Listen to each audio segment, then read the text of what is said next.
The morning sun cast long shadows across the United Earth Defense Force headquarters when Admiral Ji-won Kim received the call that would change everything.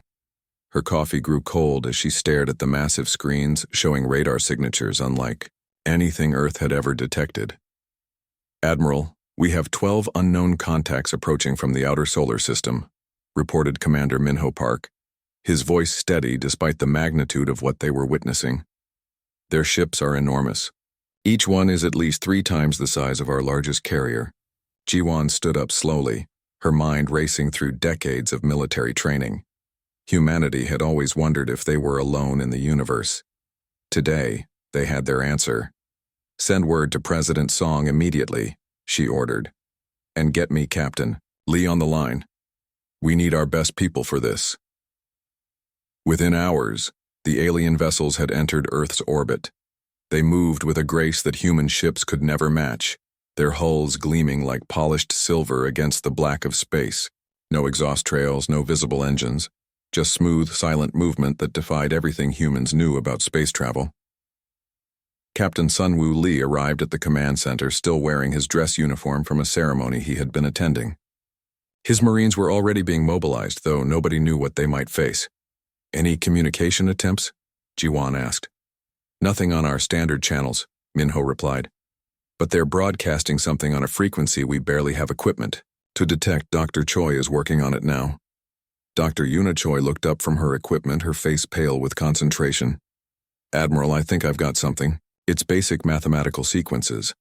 Then what looks like language patterns. They're trying to establish communication." The next few hours passed in a blur of activity. Earth's best linguists and scientists worked together to decode the alien messages, while military leaders prepared for every possible scenario. Finally, breakthrough came when the aliens switched to broadcasting in broken English.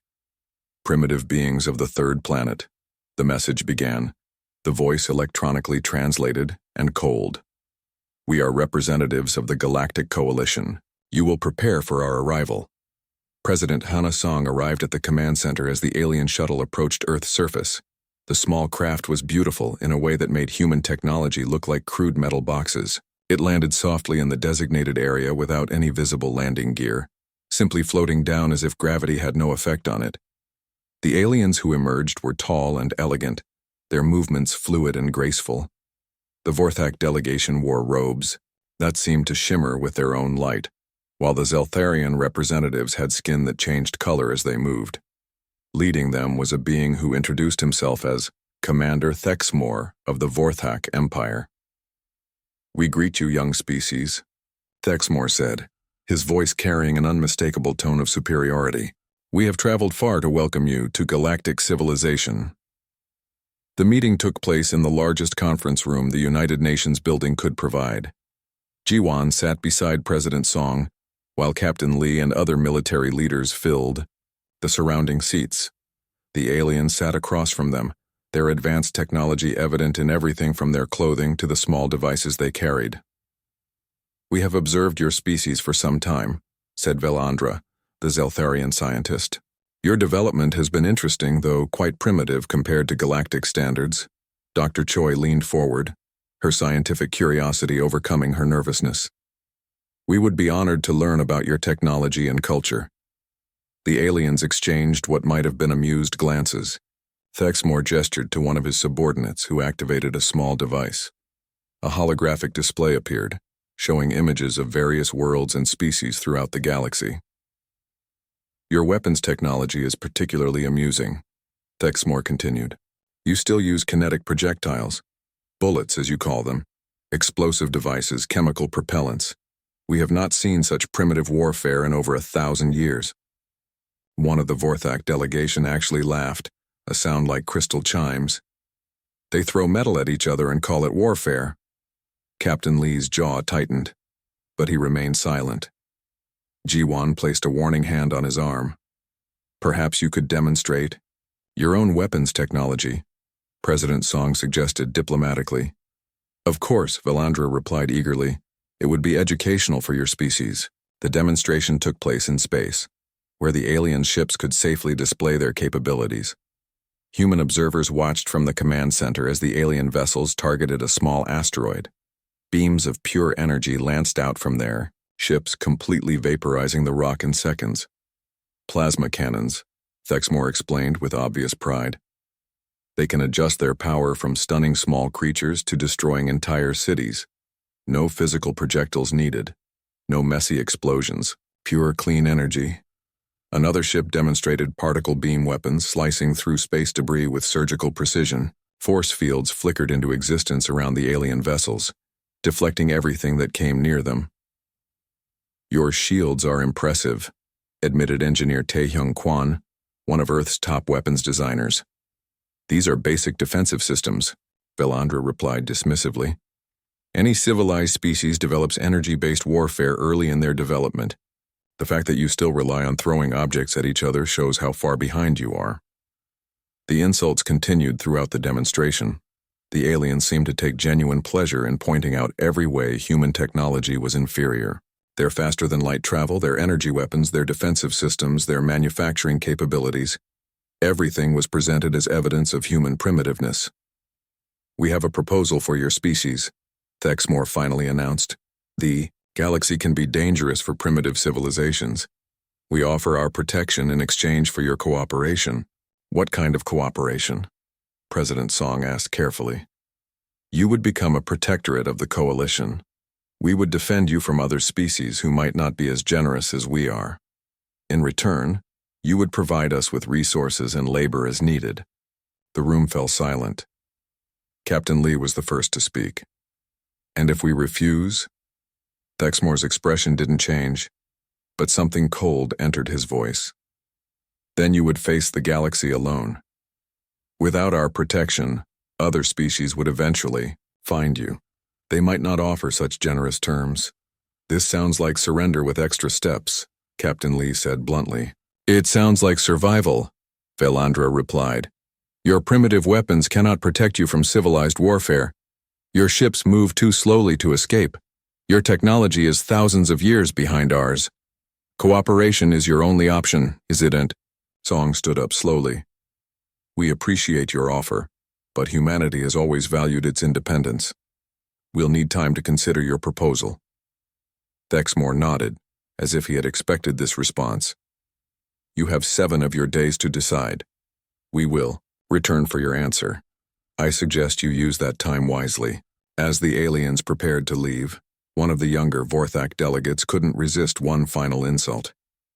"Perhaps you should spend your time upgrading from throwing rocks, though I doubt you could develop real weapons in such a short time." Laughter that followed echoed through the conference room long after the aliens had departed. But Captain Lee wasn't laughing. Neither was Admiral Kim. They were already planning. The 7 days passed like a blur of activity across Earth.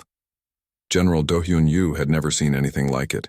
Every military base, every research facility, every weapons manufacturer was working around the clock. Sleep became a luxury that few could afford. "We're not going to surrender," President Song had announced to the emergency session of world leaders. "If they want Earth, they'll have to take it." In the depths of the Pacific Fleet's primary shipyard, engineer Taehyung Kwan stood before the largest assembly of military minds Earth had ever gathered. His presentation screen showed technical drawings that would have seemed impossible just a week ago. "The aliens made one crucial mistake," Taehyung explained, pointing to his diagrams. "They told us exactly how their shields work. Energy dispersal, systems designed to handle plasma and particle beams. But what happens when you hit an energy shield with a solid object?" Captain Ji-hoon Kang leaned forward from his seat. He commanded the destroyer Seoul, one of humanity's most advanced warships. "The kinetic energy has to go somewhere." "Exactly," Taehyung nodded. "Their shields can spread energy across their surface and redirect it safely. But a physical projectile carries momentum. Physics doesn't care how advanced your technology is." Admiral Ji-won Kim studied the modifications Taehyung was proposing. "You want to turn our railguns into ship killers." "Not just railguns," Taehyung replied excitedly. "Everything. Missiles with solid penetrator heads, tungsten slugs fired at maximum velocity, even our old chemical explosive warheads. If their shields can't stop physical objects, then every weapon we have becomes viable. Meanwhile, in orbit around Earth, the alien observation posts were busy analyzing humanity's response. Admiral Suyung Nam of the Vorthak fleet monitored human communications from her flagship, the Eternal Glory. She had been chosen to lead the demonstration force specifically because she had experience dealing with primitive species. They're mobilizing their military, reported her intelligence officer, Kextar. Crude chemical rockets carrying what appear to be weapons platforms. Admiral Nam laughed, the sound echoing through her command center. Let them play with their toys. 12. Ships should be more than enough to handle whatever they can produce. The coalition had deliberately sent a small force. It was meant to be a lesson for other primitive species who might be watching. Quick, decisive, and overwhelming. The humans would surrender after seeing their primitive weapons bounce harmlessly off coalition shields. Their largest vessels are barely the size of our escorts, Kextar continued. Intelligence suggests they have perhaps 40 ships capable of space combat. 40 ships, Admiral Nam mused, against 12 of ours. They might actually believe they have a chance. Back on Earth, Captain Sunwoo Lee was addressing his Marines in the main briefing hall. The room was packed with soldiers who had volunteered for what everyone knew was essentially a suicide mission. I won't lie to you, Captain Lee said, his voice carrying to every corner of the room. We're facing technology we don't understand, wielded by beings who see us as insects. Our bullets might not penetrate their personal shields. Our grenades might not scratch their armor. Lieutenant Minji Han raised her hand. She was young, barely 25, but she had earned her place through skill and determination. Then why are we doing this, sir? Captain Lee smiled grimly. Because sometimes the insect finds a way to sting. The modifications to Earth's fleet were happening at breakneck speed. Commander Sunghyun supervised teams of engineers as they installed additional railgun batteries on every ship capable of carrying them. The work was dangerous and rushed, but there was no time for proper testing. Will these modifications hold together under combat stress? Asked Captain Yoonji Lim, watching sparks fly as welders worked on her ship's hull. They'll hold long enough, Commander O replied. That's all we can promise. Dr. Yuna Choi had set up her laboratory aboard the command station, analyzing every piece of alien technology they had recorded during the first meeting. Her screens showed energy patterns and shield configurations that represented the most advanced physics humanity had ever encountered. I've been thinking about their demonstration, she told Admiral Kim during one of their brief meetings. They vaporized that asteroid completely. No debris, no fragments, that takes enormous energy. What's your point? Energy weapons require charging time, heat buildup, power management. Physical weapons don't. You fire a bullet, it flies until it hits something. No energy cost after the initial firing. Admiral Kim nodded slowly. Sustained fire versus burst damage. Exactly. Their weapons are more powerful individually, but ours can maintain continuous pressure. As the seventh day approached, Admiral Nam received new intelligence that puzzled her. The humans weren't just preparing their existing ships for combat. They were launching additional vessels at an alarming rate. How many ships do they have now? She asked Kextar. Our latest count shows nearly 80 vessels of various sizes. Most appear to be hastily converted civilian craft. Admiral Nam frowned. This was unexpected. Most primitive species had small military forces compared to their population. The humans seemed to be militarizing everything that could fly. No matter, she decided. Numbers mean nothing against superior technology. Begin our approach. Daishtu, final preparations on Earth were frantic. Engineer Taehyung Kwan made last-minute adjustments to the targeting systems, while Captain Kang ran simulations on the new weapons configurations. Every spare moment was spent drilling crews on the modified equipment. Remember, Taehyung addressed the fleet commanders during their final briefing. Their energy weapons need line of sight and targeting locks. Stay mobile. Use asteroids and debris for cover. Make them work for every shot. General Yu had positioned Earth's ground-based defenses strategically around the globe. If the space battle failed, the aliens would face surface-to-space missiles and orbital defense platforms. Every weapon humanity possessed was ready for deployment. The aliens expect us to surrender after they demonstrate their superiority.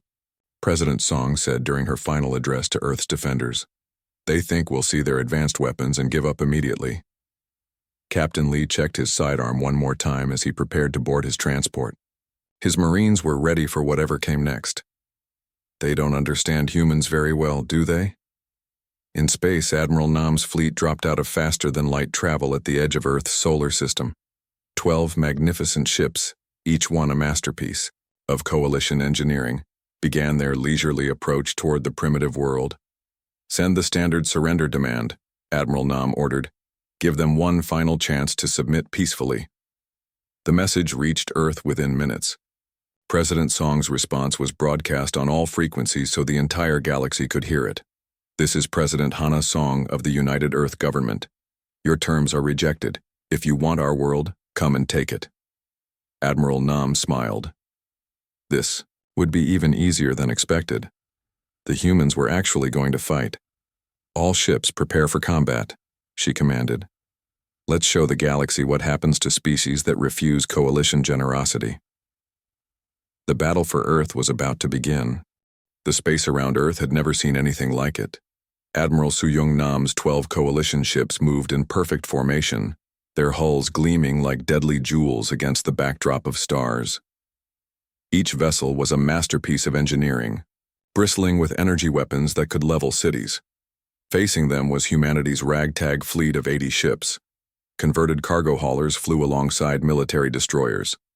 Mining vessels equipped with improvised weapons sailed next to research, ships that had been hastily armed with railguns. It looked like a collection of scrap metal challenging the gods themselves.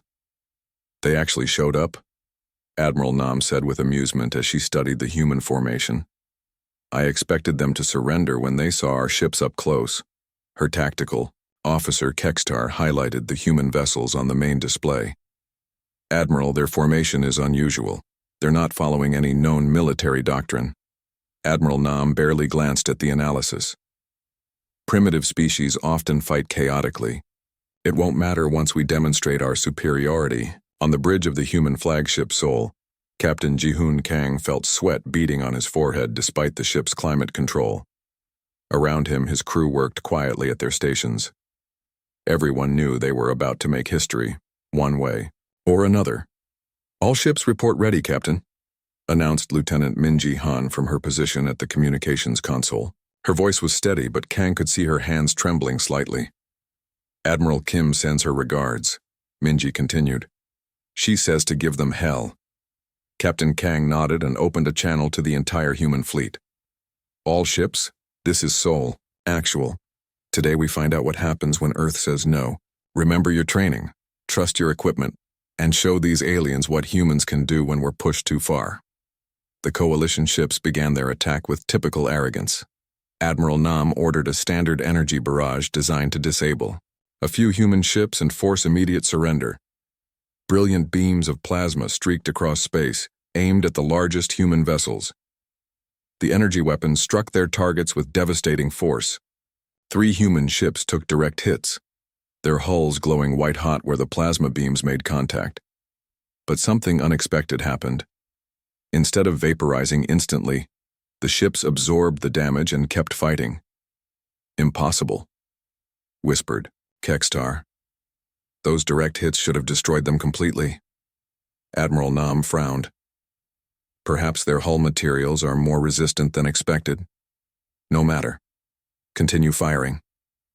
What the aliens didn't realize was that human ships had been designed to survive damage from the beginning. Centuries of warfare had taught humanity to build vessels that could keep fighting even when badly hurt.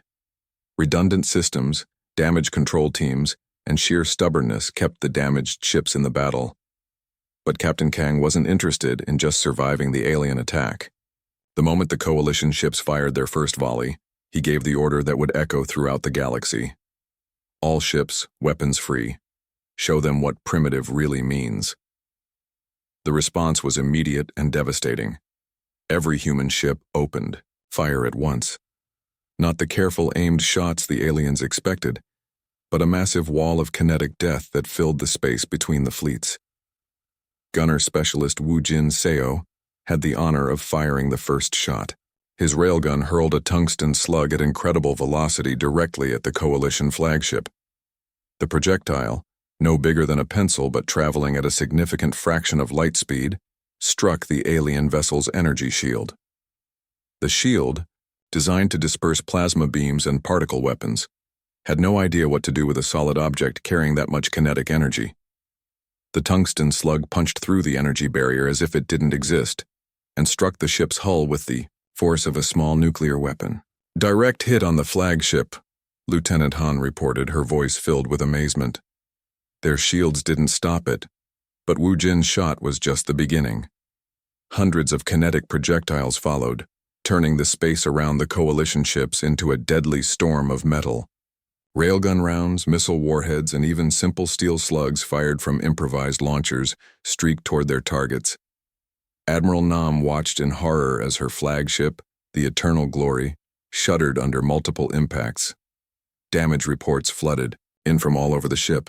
Hull breaches, system failures, casualties. It was impossible. These were energy shields, the most advanced defensive technology in the galaxy. "How are they penetrating our defenses?" she demanded. Kextar was frantically analyzing the sensor data. "Admiral, they're not using energy weapons at all. These are physical projectiles, solid matter traveling at extreme velocity." "That's impossible. No civilized species uses kinetic weapons." "Admiral, 3 more ships are reporting critical damage. The humans are overwhelming our point defense systems." The problem was exactly as the aliens described it. Their point defense systems, like their shields, were designed for energy-based combat. They could intercept and destroy incoming plasma bolts and particle beams with surgical precision.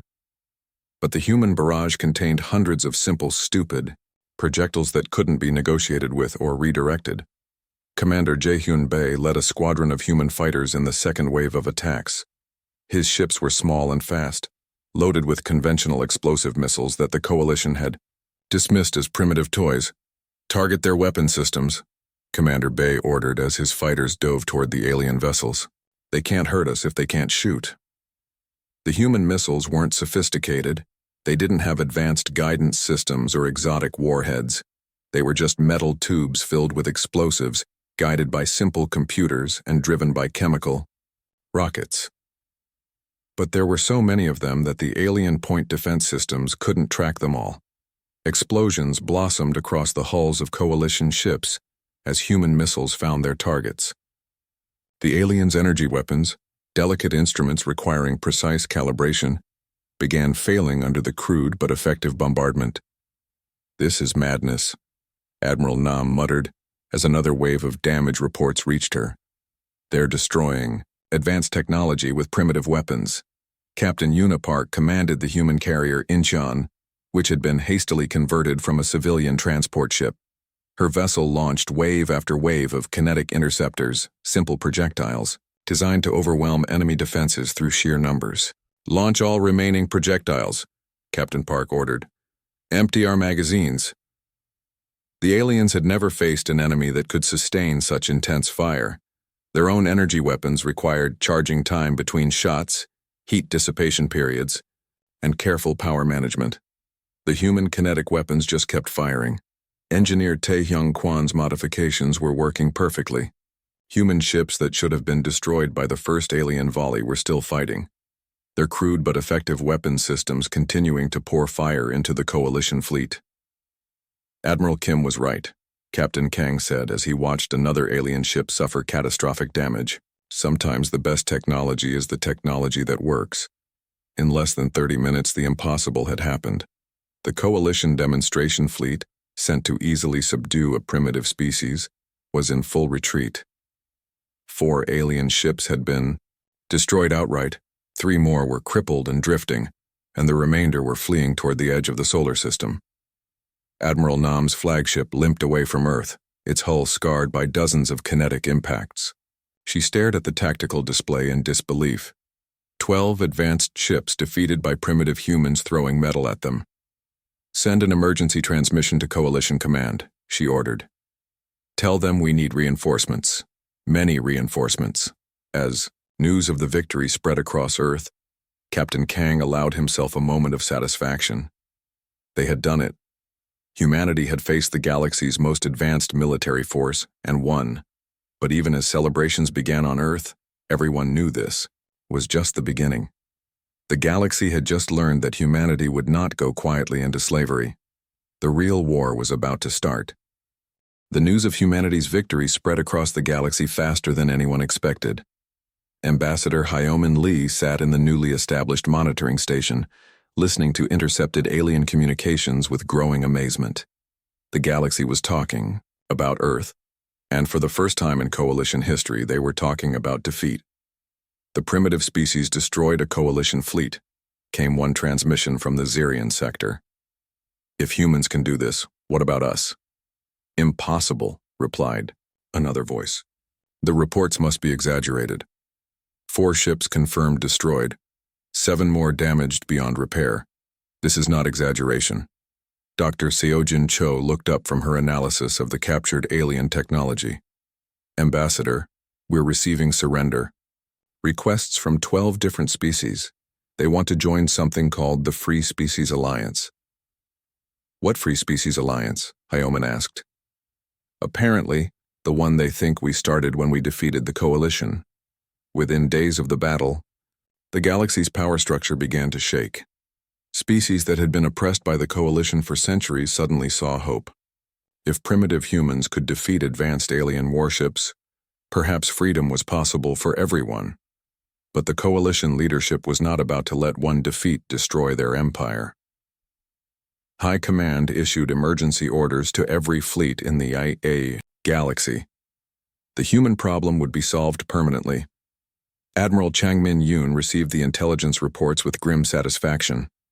Earth's expanded fleet now numbered 80 ships, all equipped with the kinetic weapons that had proven so effective.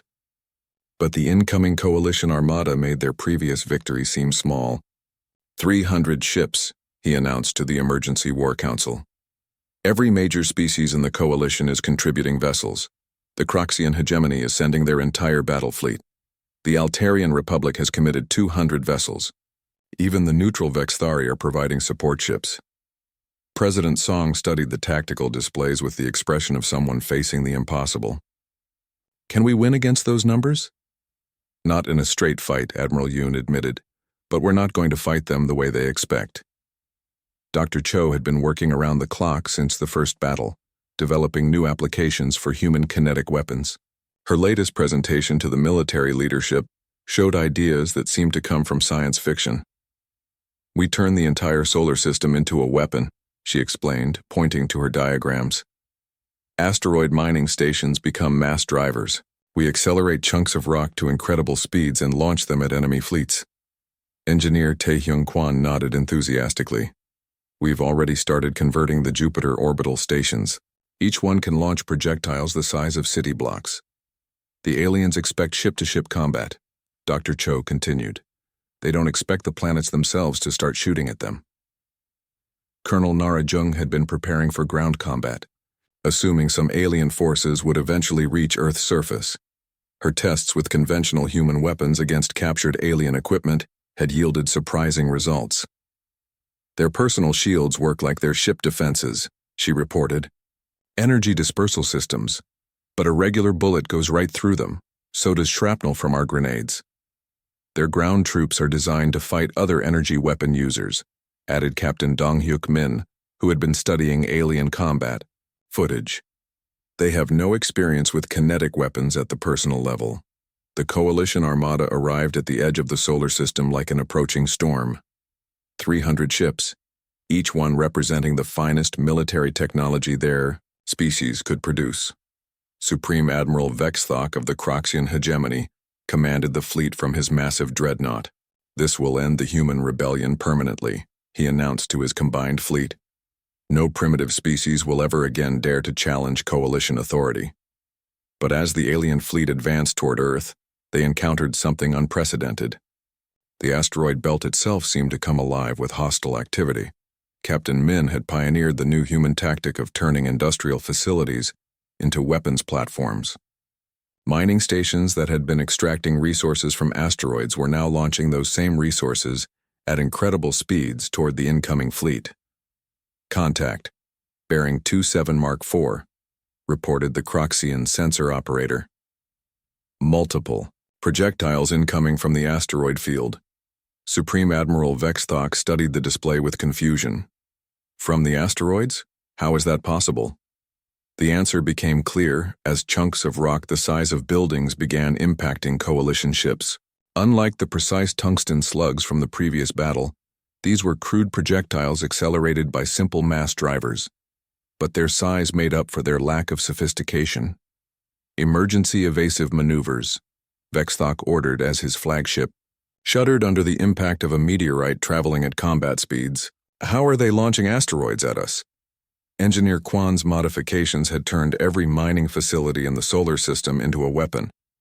Simple electromagnetic launchers, powered by fusion reactors, could accelerate any solid object to lethal velocities. The aliens found themselves under bombardment from weapons they couldn't even see. "Admiral, we're detecting projectile launchers throughout the system," reported the tactical officer. "They've weaponized their entire infrastructure." But the real shock came when the coalition fleet encountered human nuclear weapons. The aliens had dismissed these as primitive chemical explosives, not understanding their true nature. Dr. Cho had discovered something crucial about alien technology during her research. Their advanced systems relied on exotic matter for power generation, matter that was highly susceptible to electromagnetic pulses. "Nuclear weapons don't just make big explosions," she had explained to the War Council. "They create massive electromagnetic pulses that disrupt electronic systems." When the first human nuclear missiles detonated near the coalition fleet, the results exceeded every expectation. Ships that had survived direct kinetic impacts suddenly found their systems failing as electromagnetic pulses scrambled their exotic matter power cores. "All ships report power fluctuations," came the panicked reports to Supreme Admiral Vexthok. "Our energy weapons are offline. Life support is failing on multiple vessels." The aliens had built their entire civilization around energy-based technology. When that technology failed, they were helpless. Human nuclear weapons, considered laughably primitive, were proving to be the perfect counter to advanced alien systems. Captain Lee led the Marine boarding parties that followed up the nuclear attacks. Human soldiers, armed with conventional firearms and explosives, found themselves facing alien crews who couldn't understand why their energy weapons weren't working. "Their personal shields are down," Lieutenant Selgi Ryu reported as her squad moved through the corridors of a captured alien vessel. "Our body armor is actually protecting us from their weapons better than their armor protects them from ours." The irony was perfect.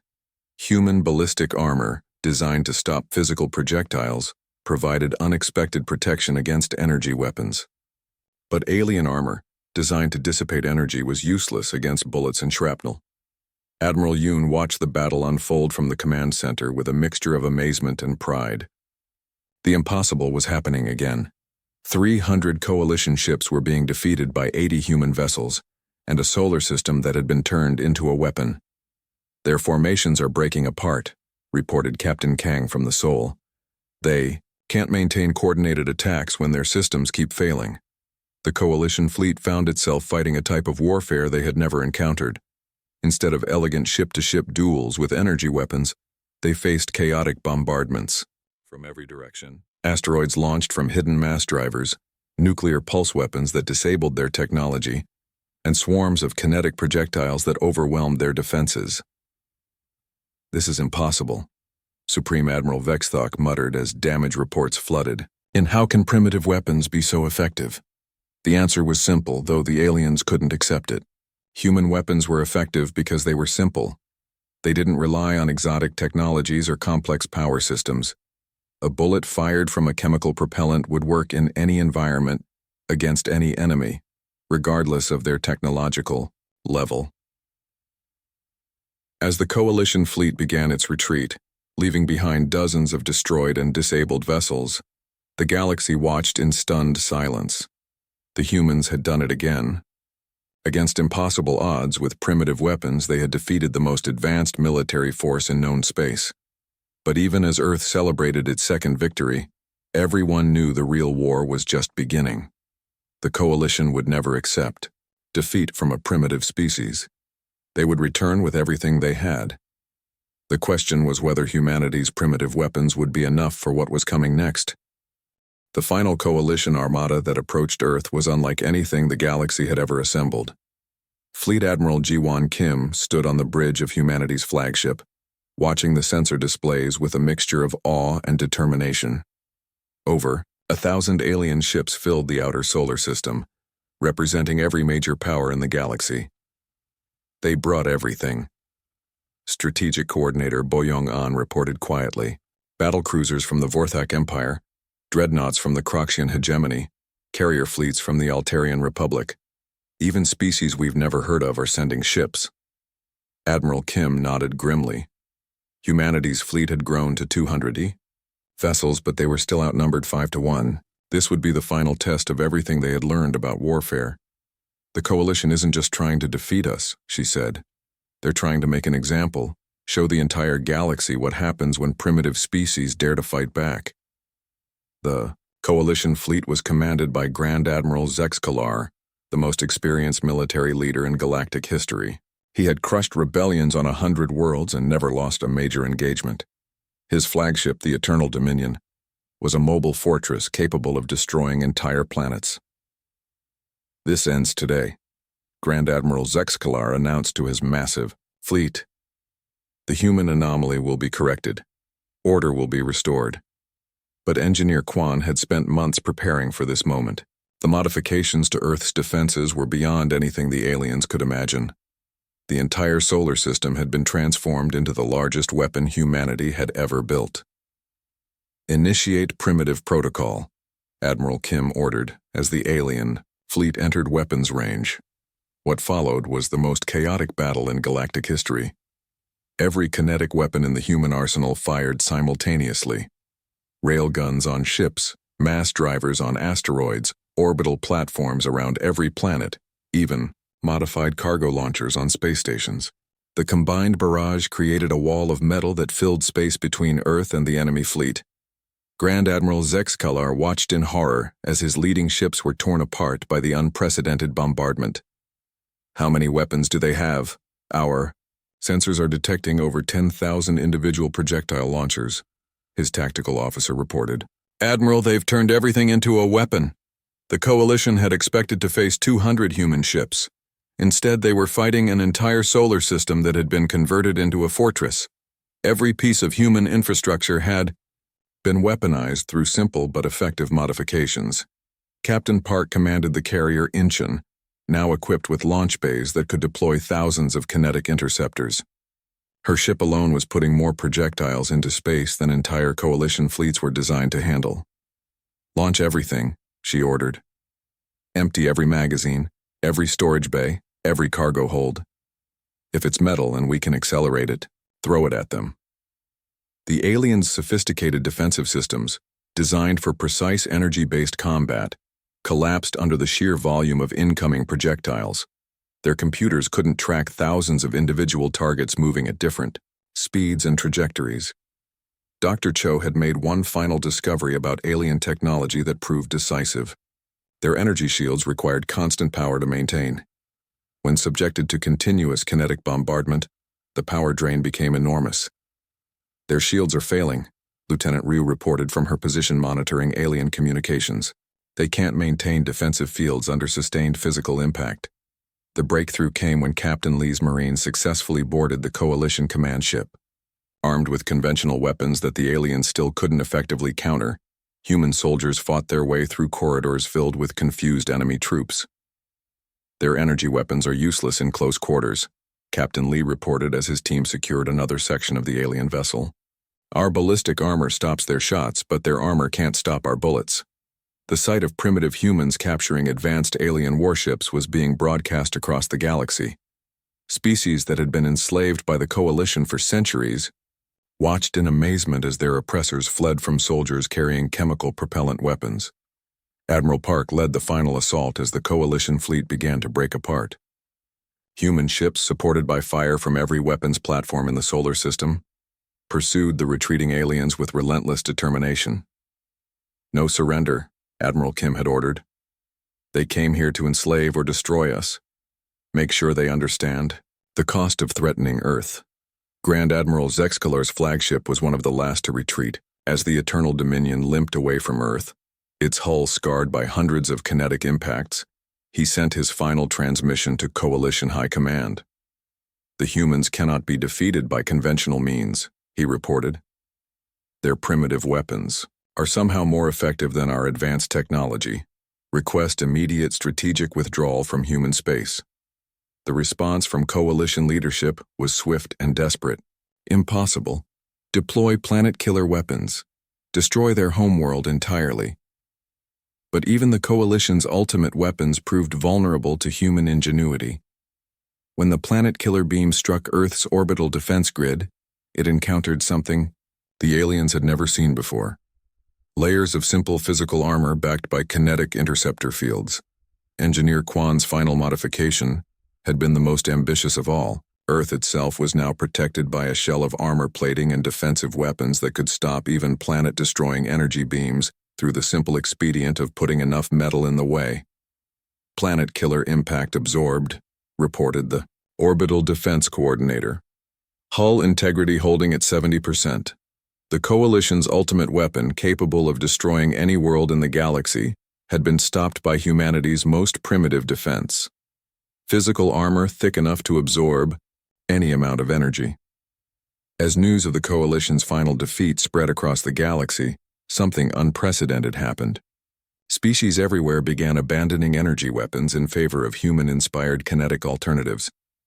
The technological revolution started by humanity's stubborn refusal to surrender was spreading to every corner of known space. Ambassador Lee found herself flooded with requests from alien governments wanting to learn human military doctrine. The Free Species Alliance, which had started as a misunderstanding, became a real organization dedicated to spreading the principles that had defeated the Coalition. "How did you know?" asked the Zerion ambassador during one of the early Alliance meetings. "How did you know that simple weapons would be more effective than advanced ones?" President Song smiled as she answered. "We didn't know. We just refused to give up." The galaxy had learned the most important lesson in military history. Technology doesn't win wars.